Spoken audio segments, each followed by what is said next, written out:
लेकिन साधना, मेरी बात तो सुनो। अमित बार बार साधना को पुकार रहा था, लेकिन साधना उसे अनसुना करके वहां से चली जाती है। अमित हताशा और निराशा होकर वहीं बैठ जाता है। सड़क किनारे पटरी पर न जाने कितनी देर वह बैठा रहता है, सोचता रहता है। फिर किसी तरह हिम्मत जुटाकर साधना को मनाने चल देता है। इधर साधना आंखों में आंसू लिए तेज तेज कदमों में अपने घर की ओर चल दी। घर पहुंचकर साधना सीधे अपने कमरे में जाकर पलंग पर लेट जाती है। तभी उसकी मम्मी शोभा जी उसके पास आ जाती हैं। बेटी, क्या बात है? बहुत परेशान लग रही हो। अमित से लड़ाई हो गई है क्या? मम्मी, उसका नाम मत लो। मैं अब उसको कभी नहीं मिलूंगी। बहुत बुरा है वो। आप जाओ, और इस समय मुझे किसी से बात नहीं करनी, साधना ने बोला और बगैर जवाब के इंतजार करे वह दूसरी ओर मुंह करके लेट गई। शोभा जी बाहर ड्राइंग रूम में आकर बैठ गई। साधना की परेशानी ने उन्हें अब और भी परेशान कर दिया था। आखिर ऐसी क्या बात थी जो साधना इतनी परेशान है? यही सोचकर शोभा इधर से उधर टहलने लगती हैं। तभी डोरबेल बजती है। शोभा जी गेट खोलती हैं तो सामने अमित खड़ा था। आंटी जी, साधना कहाँ है? शोभा जी ने उसे ड्राइंग रूम में बैठाया और पूछा, बेटा क्या बात हो गई है? वो बहुत परेशान है। कुछ नहीं आंटी, बस ऐसे ही गुस्सा हो गई। क्या मैं उससे मिल सकता हूँ? शोभा जी के हाँ कहने पर अमित साधना के कमरे में पहुंच जाता है। अचानक अमित को देखकर साधना उठकर बैठ जाती है और जोर जोर से चिल्लाने लगती है, चले जाओ यहाँ से। आज के बाद मुझसे मिलने की कोशिश मत करना। अमित बार बार साधना को मनाता रहा, लेकिन वह उसकी शक्ल भी नहीं देखना चाहती थी। अमित ने जाते हुए बस इतना ही कहा, साधना आज से तुम बहुत गुस्से में हो, लेकिन मेरी बात पर गौर करना, मैंने कुछ गलत नहीं कहा। और हाँ, मैं आज के बाद तुमसे कभी नहीं मिलूँगा। अमित के बाहर जाते ही शोभा जी फिर साधना के कमरे में आई और बोली, ये क्या किया बेटी? अमित कितना अच्छा है, तूने उसे बेइज्जत करके घर से निकाल दिया। साधना कुछ नहीं बोली, वह चुपचाप रोती रही। आखिर हुआ क्या था? दरअसल अमित और साधना की मुलाकात एक बस स्टैंड पर हुई थी। अमित अपने घर जा रहा था, रात के समय था। साधना भी अपने गांव के लिए बस का इंतजार कर में बैठी थी। बस स्टैंड पर मुश्किल से 2-4 लोग होंगे। साधना बार बार घड़ी देख रही थी। अमित उसके पास वाली बेंच पर बैठा था। साधना अपनी जगह से उठी और अमित के पास जाकर बोली कि आपको पता है बुलंदशहर वाली बस कितनी देर में आएगी? आपको बुलंदशहर जाना है? अमित ने पूछा तो साधना बोली, हाँ, वहाँ से आगे गांव में जाना है।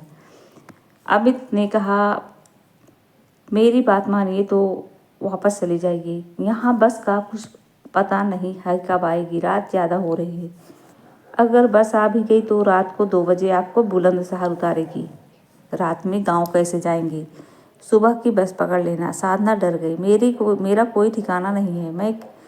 क्या मैं यहाँ रुक सकती हूँ? अमित ये सुनकर बोला, नहीं, यहाँ सेफ नहीं है। आप इस शहर में किसी को जानती नहीं है। साधना ने डरते हुए कहा, मैं यहाँ किसी को के बुलाने पर नौकरी के लिए आई थी। उसने मुझसे सारे पैसे ले लिए और नौकरी भी नहीं दिलवाई। अब मैं वापस जा रही हूँ। अमित बोला, वैसे तो मैं आपको नहीं जानता, पर अगर ऐसा है तो आप मेरे घर चलिए। सुबह तक रुकिएगा और सुबह बस पकड़ लेना। घबराइए मत, यहीं पास में मेरा घर है। घर में मेरी मम्मी है, आप सुरक्षित रहेंगे। साधना के पास कोई साधन नहीं था। वह अमित के घर चली गई।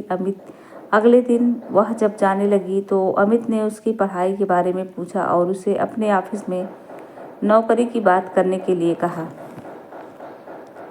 एक दिन और साधना ने रुकने का फैसला किया। शाम को अमित आया और तो उसने बताया कि उसकी कंपनी में नौकरी मिल जाएगी। साधना बहुत खुश हुई। अगले दिन से वह ऑफिस जाने लगी। बाद में उसने किराए का एक फ्लैट ले लिया और गांव से अपनी माँ को भी बुला लिया। धीरे धीरे अमित और साधना एक दूसरे को पसंद करने लगे। साधना का प्रमोशन हो गया। उसकी सैलरी भी बढ़ गई। साधना एक अच्छे अपार्टमेंट में शिफ्ट हो गई। मॉडर्न सोसाइटी में उठना बैठना, पार्टी करना उसका रोज का काम हो गया था। इधर अमित ने वह कंपनी छोड़ दी। वह दूसरे शहर में नौकरी करने लगा। धीरे धीरे अमित और साधना में दूरी बढ़ने लगी। अमित के दोस्त उसे बताते कि साधना किसी और लड़के के साथ घूमती है, लेकिन अमित इसकी परवाह नहीं करता। धीरे धीरे अमित का भ्रम टूटने लगा। साधना उसका फ़ोन नहीं उठाती थी, मैसेज का जवाब नहीं देती थी। एक दिन अमित अपनी माँ से मिलने आया तो उसने साधना को बाहर मिलने के लिए बुलाया। अमित ने साधना के सामने शादी का प्रस्ताव रखा और दूसरे शहर में उसे उसके साथ चलने के लिए कहा। साधना ने साफ मना कर दिया। अमित ने कहा, मैंने तुम्हारे लिए नौकरी का भी इंतजाम कर लिया है। जितना पैकेज यहाँ मिल रहा है उससे अच्छा मिल जाएगा। इस बात को लेकर अमित और साधना में कहासुनी हो रही थी। तभी अमित ने कहा, साधना भूलो मत, तुम आज जो भी हो मेरी वजह से। उस समय तुम मेरे प्यार के लिए तरसती थी, आज मेरा फ़ोन भी नहीं उठाती। साफ साफ बताओ क्या बात है। साधना बोली, अमित मैं अभी शादी नहीं करना चाहती। जीवन में शादी सब कुछ नहीं होती। यहाँ आज़ादी से जीना ये सब छोड़कर मैं तुम्हारे साथ नहीं आ सकती। यह सुनकर अमित को गुस्सा आ गया और उसने कहा, बात यह है कि तुम किसी और से प्यार करने लगी हो। मैं अब तुम्हें पसंद नहीं हूँ। मेरे दोस्तों ने सब बता दिया है। साधना को बहुत गुस्सा आया और वो अमित को उल्टा सीधा सुनाकर अपने घर चली आई। अमित साधना से बेइज्जत होकर अगले ही दिन अपनी माँ को लेकर वापस लौट गया। उसने साधना का नंबर भी ब्लॉक कर दिया। साधना अब जिस लड़के को पसंद करने लगी थी उसकी नज़र साधना के पैसों पर थी। वह किसी न किसी बहाने से साधना से पैसे मांगता रहता था। एक दिन साधना ने मना किया तो उसने साधना को कहीं मिलने के लिए बुलाया और उसे बहुत मारा। उसके साथ ज़बरदस्ती करने की कोशिश की। साधना किसी तरह जान बचाकर अपने घर पहुंची। उस दिन उसे समझ आया कि उसने अमित के प्यार को खोकर कितनी बड़ी गलती कर दी। वह तैयार होकर अमित से मिलने के लिए चल दी।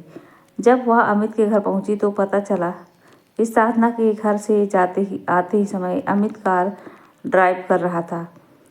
वह गुस्से और नफरत में ख्यालों में खोया था। उसकी कार का एक्सीडेंट हो गया और वह और उसकी माँ दोनों खत्म हो गए। साधना के पैरों तले जमीन खिसक गई। जिस अमित ने उसे सहारा दिया वह उसी के मौत का कारण बन गई। साधना रोते हुए घर वापस आ गई।